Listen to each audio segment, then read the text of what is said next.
Assalamualaikum warahmatullahi wabarakatuh. Di sini kami melakukan penelitian dengan judul Studi Kinetika dan Isoterm Absorpsi Zat Warna dan Penurunan Kadar COD pada limbah cair batik menggunakan absorben karbon aktif komersial dan zeolit alam dengan dosen pembimbing Bu Alimatun Nasira.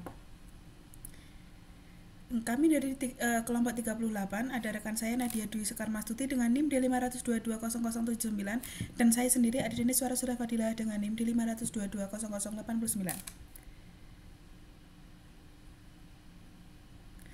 Untuk konten dari isi presentasi kami hari ini adalah ada latar belakang, ada state of the art, ada rumusan masalah, ada deskripsi rancangan penelitian.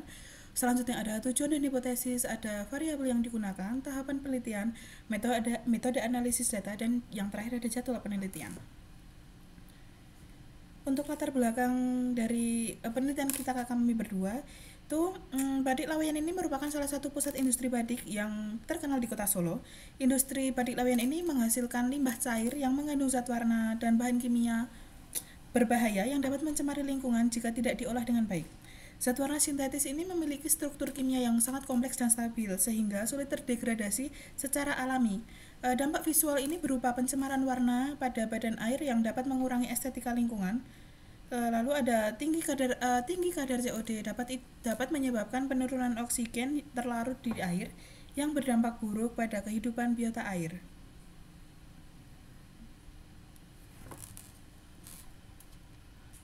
Kemudian ada state of the art. Pada penelitian sebelumnya telah dilakukan pengujian limbah batik cair dengan adsorben, yaitu penelitian dengan judul penurunan kadar TSS dan COD pada limbah cair industri batik dengan metode gabungan koagulasi dan adsorpsi. Kombinasi metode koagulasi menggunakan biji kelor sebagai koagulan alami dengan metode adsorpsi karbon aktif telah terbukti efektif untuk menurunkan COD dan TSS pada limbah cair batik, yaitu mampu menurunkan COD hingga 85,95% serta TSS 81,41%. Kemudian ada penelitian dengan judul Desain dan Pengujian Alat Adsorpsi Limbah Cair Batik dengan variasi waktu detensi dan komposisi zeolit kolom adsorpsi. Studi ini menunjukkan bahwa kombinasi waktu detensi yang lebih lama atau 150 menit dengan ukuran zeolit tertentu memberikan hasil yang lebih baik dalam menurunkan kandungan COD dan TDS. Waktu detensi 150 menit memberikan hasil terbaik untuk menurunkan COD hingga 300 mg per liter dengan menggunakan zeolit ukuran 20 mes. Zeolit ukuran 5 mes pada 4 kolom menghasilkan nilai TDS terendah yaitu sebesar 28 mg per liter. Kemudian ada penelitian dengan judul pemakaian adsorben karbon aktif dalam mengolah limbah industri batik.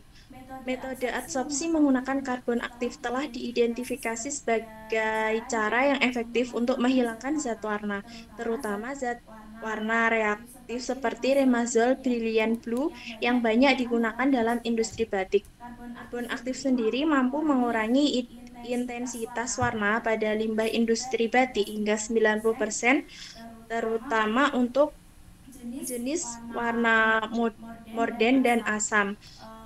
Sebelumnya dari penelitian yang telah ada dan banyak dilakukan itu masih jarang yang membahas mengenai adsorpsi limbah cair batik untuk mengukur nilai kinetika adsorpsinya dan isoterm adsorpsi.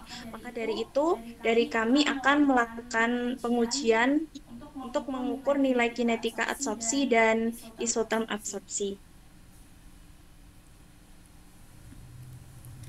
Selanjutnya ada rumusan masalah dari penelitian kami. Itu satu, ada bagaimana kinetika absorpsi limbah batik dengan absorbennya karbon aktif komersial dan zeolit alam. Yang kedua itu model isoterm manakah yang paling sesuai untuk menggambarkan penurunan COD dan kadar warna akibat absorpsi dengan absorben karbon aktif dan juga zeolit alam. Dan yang ketiga itu ada beberapa sih kapasitas maksimum absorben karbon aktif komersial dan zeolit alam dalam menurunkan kadar COD dan kadar warna pada limbah batik. Deskripsi rancangan penelitian. Penelitian ini dirancang untuk mempelajari kinetika dan isoterm absorpsi zat warna serta penurunan kadar chemical oxygen demand atau COD pada limbah cair batik.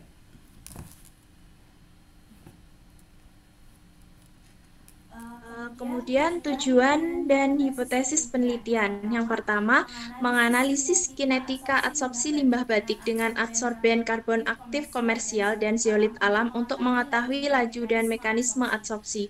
Yang kedua, menentukan model isoterm yang paling sesuai untuk menggambarkan penurunan kadar COD dan kadar warna akibat adsorpsi dengan karbon aktif dan zeolit. Kemudian yang ketiga, menentukan kapasitas adsorpsi maksimum karbon aktif dan zeolit dalam menurunkan COD dan kadar warna pada limbah batik.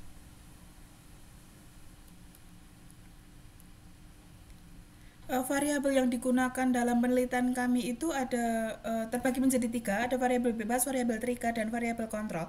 Variabel bebas dari penelitian kami berdua itu ada konsentrasi awal zat warna, ada dosis adsorben, ada waktu kontak, dan suhu. Untuk variabel terikatnya itu ada efisiensi adsorpsi zat warna, ada nilai eksiton adsorpsinya, dan ada penurunan kadar COD-nya pada limbah cair batik. Dan terakhir itu ada variabel kontrol, itu kami itu menggunakan pH, larutan, volume, dan limbah cair.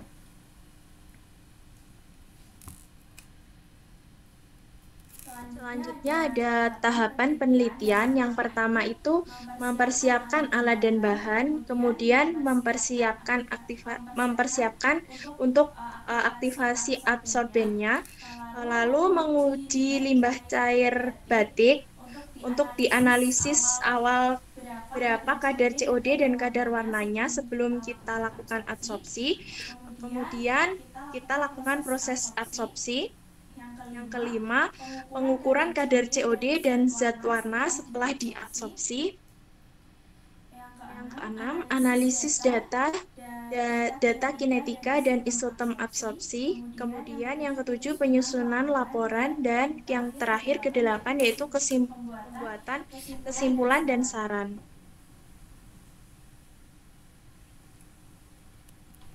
Untuk selanjutnya itu ada metode analisis data. Nah, itu yang pertama ada metode pengukuran. Metode pengukuran ini dibagi menjadi 2. Ada pengukuran secara spektrofotometri dan titrasi. Untuk spektrofotometri ini itu digunakan untuk mengukur absorbansi larutan pada panjang gelombang tertentu yang sesuai dengan zat warna yang sudah ada. Ini memberikan data konsentrasi zat warna sebelum dan setelah dilakukannya proses absorpsi. Dan untuk titrasi, ini digunakan untuk mengukur kadar COD dengan reagen tertentu yang memberikan informasi tentang tingkat polusi organik dalam limbah cair. Yang kedua, metode analisis kedua itu ada kinetika adsorpsi. Itu dibagi juga menjadi 2, ada model pseudo first order dan pseudo second order. Yang first order itu digunakan untuk menganalisis hubungan antara laju adsorpsi dan juga konsentrasi zat warna. Yang orde 2 itu digunakan untuk menganalisis laju adsorpsi berdasarkan perubahan konsentrasi zat warna seiring berjalannya waktu. Yang ketiga terakhir metode analisis data yang ketiga itu ada isoterm absorpsi, dibagi menjadi 2 model, ada model Langmuir dan model Freundlich. Yang model Langmuir ini memberikan informasi tentang kapasitas maksimum adsorpsi yang menggambarkan permukaan absorben yang seragam dengan ikatan absorpsi terbatas. Ini kayak 1 molekul per situs adsorpsinya. Nah, untuk model Freundlich sendiri ini menggambarkan adsorpsi yang lebih baik, yang lebih kompleks dengan distribusi energi adsorpsi yang tidak seragam pada permukaan adsorben.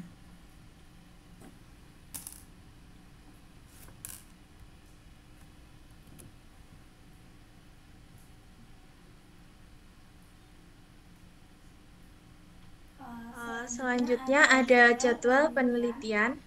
Untuk jadwal penelitian itu kami akan lakukan dalam 1 bulan.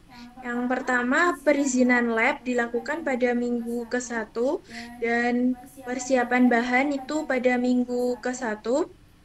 Untuk penelitiannya ada pada minggu kedua, kemudian pengujian dan analisis sampel juga pada minggu kedua, lalu analisis data ada di minggu ketiga, Selanjutnya, penyusunan laporan juga dilakukan pada minggu ketiga, dan yang terakhir itu ada seminar akan kami lakukan pada minggu keempat.